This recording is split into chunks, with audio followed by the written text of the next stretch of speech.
coil on the chest, 100 beats per minute, 200 compressions before the shock, 200 compressions before you, then another 200 compressions before you do pulse checks and rhythm analysis.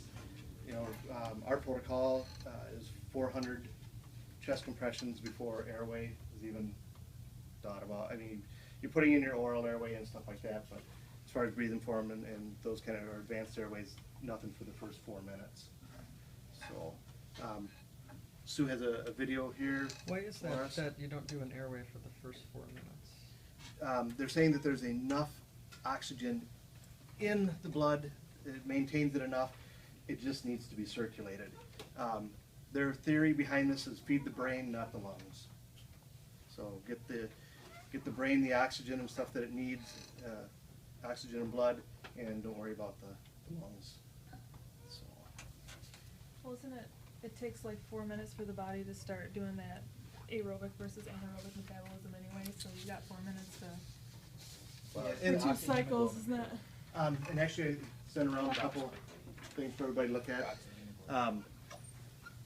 It shows here the correlation of the seconds of interruption of CPR and a successful resuscitated person.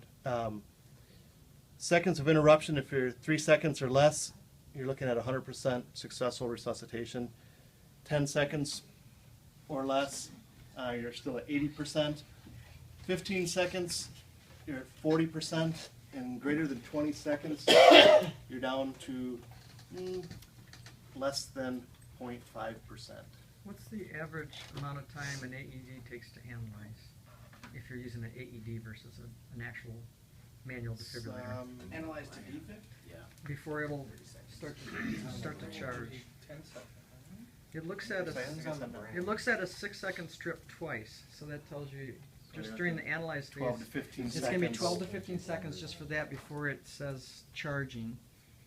And then at charging, if you wait and you don't do any chest compressions while it's charging, it'll probably be another what? But even 5 if you do seconds. chest 5 compressions seconds or while it's so. charging, it takes you how many compressions they said to get back up to build the pressure back up again.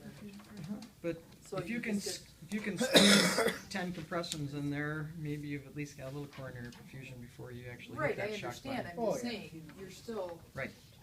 But the thought process right now is you've already gapped out at 15 seconds. Wouldn't it be nice to get a couple in there before they come up with something?